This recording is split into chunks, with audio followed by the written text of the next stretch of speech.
बिस्मिल्लाहिर्रहमानिर्रहीम। देखें, आज हम नया टॉपिक स्टार्ट कर रहे हैं, सब ग्रुप्स। तो ये भी काफ़ी इंटरेस्टिंग है।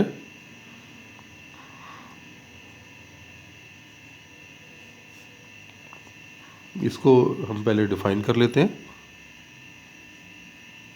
Late G with binary operation dot be a group and H be a subset of ji.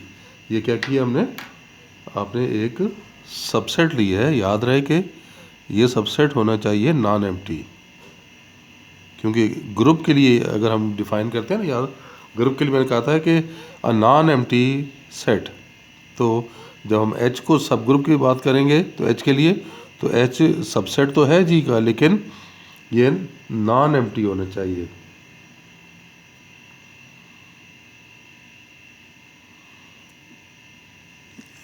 H is called a subgroup of G if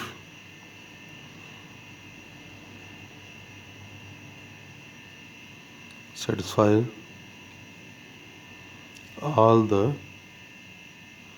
axioms of group under the same binary operation.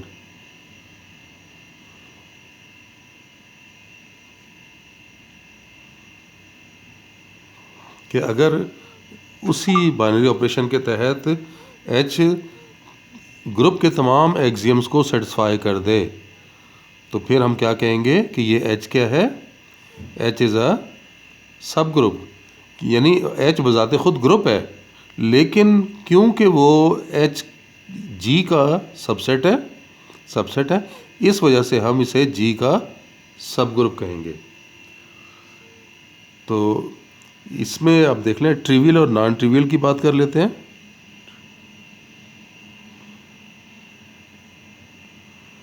Trivial and non trivial सब groups.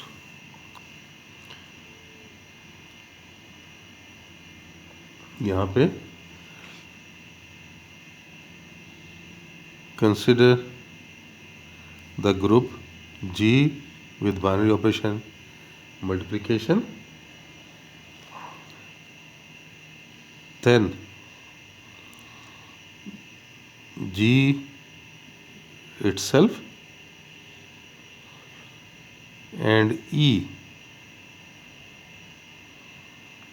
are trivial subgroups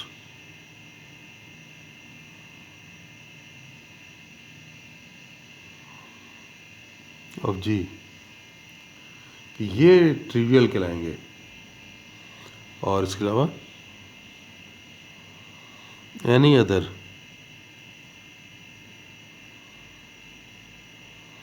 subgroup of G is called non-trivial subgroup।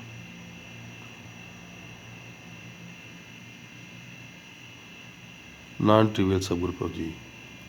तो trivial non trivial समझ आ गया कि जी बजाते खुद या ऐसा set जो में सिर्फ आइडेंटिटी एलिमेंट शामिल हो, इसको हम कहेंगे कि ये इस जी के क्या हैं? ट्रिवियल सब ग्रुप्स हैं। क्योंकि ये सबसेट्स तो है ना, जी अपने आप का सबसेट है, ई भी जी का सबसेट है, लेकिन ये दो सबसेट ट्रिवियल होंगे। इसके अलावा कोई सबसेट लेते हैं और वो सब ग्रुप भी बन जाता है, तो फिर वो नॉन ट्रिवियल कहलाएगा। तो ये तो ट्रिवियल और नॉन ट्रिवियल की बात हमने कर ली। अब देखें, एक बहुत इंपॉर्टेंट थ्योरम करने लगे हैं।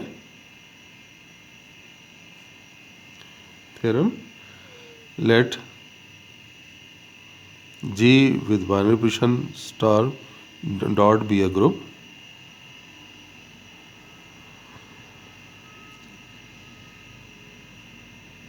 then a non-empty then a non-empty subset H of G is a subgroup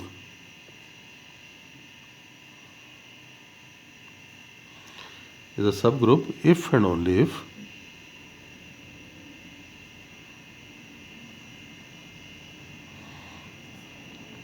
for all AB belonging to H imply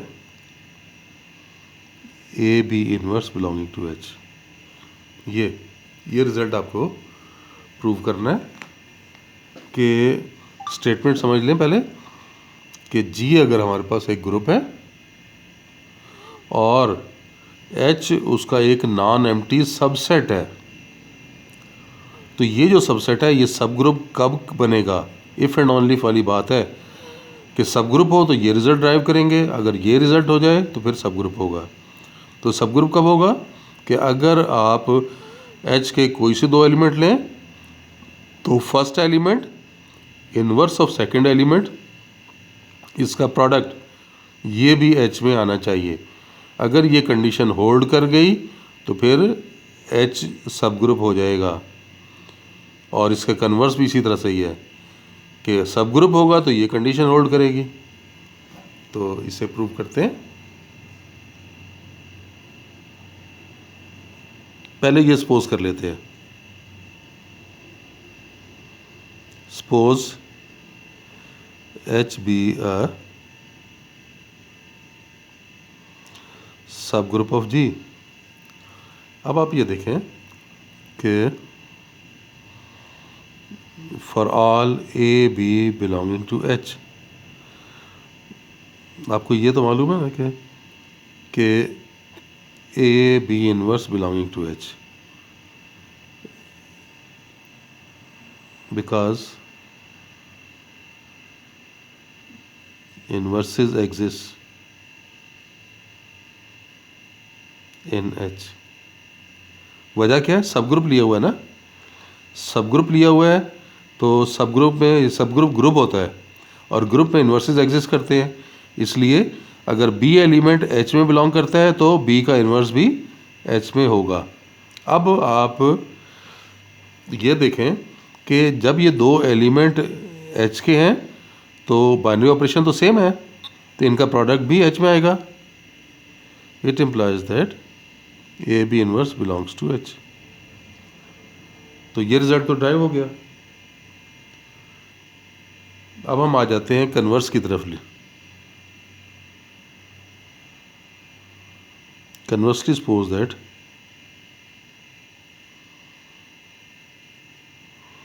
for all a b belonging to H imply a b inverse belongs to H। ये आपने suppose कर लिया और हम अब क्या prove करना चाहेंगे? अब हम ये प्रूव करना चाहेंगे कि ये सब ग्रुप है, यानी ग्रुप की सारी प्रॉपर्टीज इसके अंदर होल्ड करती हैं। देखें, consider a belongs to H। एक एलिमेंट हमने H का लिया तो इसको यूं लिख दें तो कोई फ़र्क तो नहीं पड़ेगा ना। ए बिलोंग्स टू H एक दफ़ा लिखें, दो दफ़ा लिखें, कोई फ़र्क नहीं पड़ता। और ये हमने जो सपोज की हुई है वो प्रॉपर्टी क्या है कि अगर दो एलिमेंट हो तो first inverse of second their product belongs to H। ये देख लें, A इंटू बी इनवर्स, यानी A B inverse first inverse of second, first inverse of second, it belongs to H। अब यहाँ देखें, वही ये वाली डेफिनेशन यहाँ अप्लाई करें तो first inverse of second belongs to H। तो ये क्या बना? A inverse belongs to H। और A इनवर्स ये तो E है, so E belongs to H। तो as E is the identity element of G, so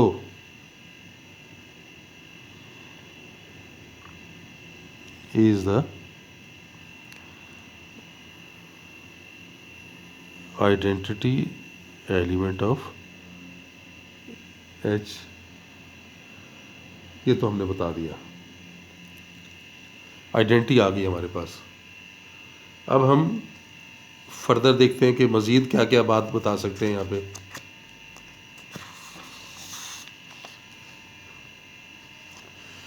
देखें ज़रा,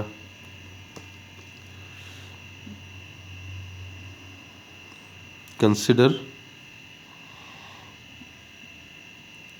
E and A belongs to H।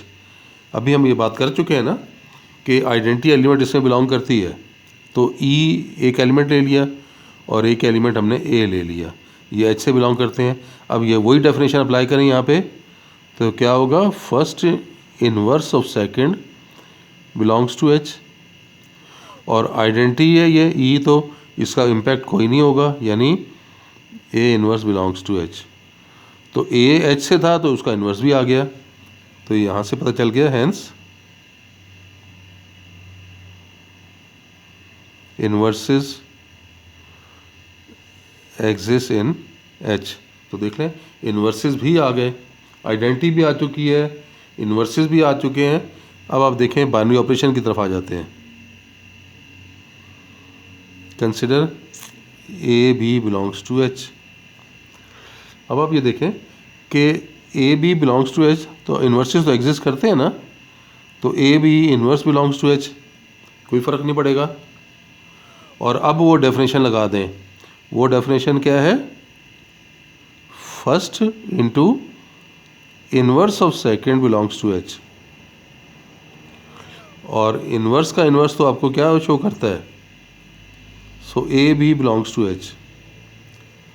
तो देख लें कि ये A और B H के दो एलिमेंट थे और उनका प्रोडक्ट भी H में आ गया, तो बाइनरी ऑपरेशन हो गया। Hence H is closed with respect to the binary operation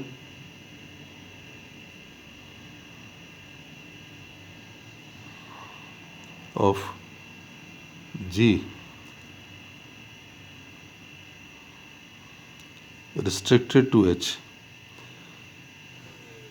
तो restricted to H का क्या मतलब है कि हम H के एलिमेंट्स के ऊपर बाइनरी ऑपरेशन की बात कर रहे हैं। H is close with respect to the binary operation of G।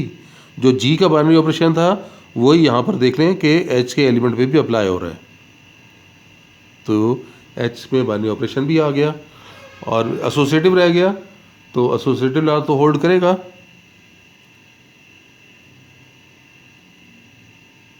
Associative law holds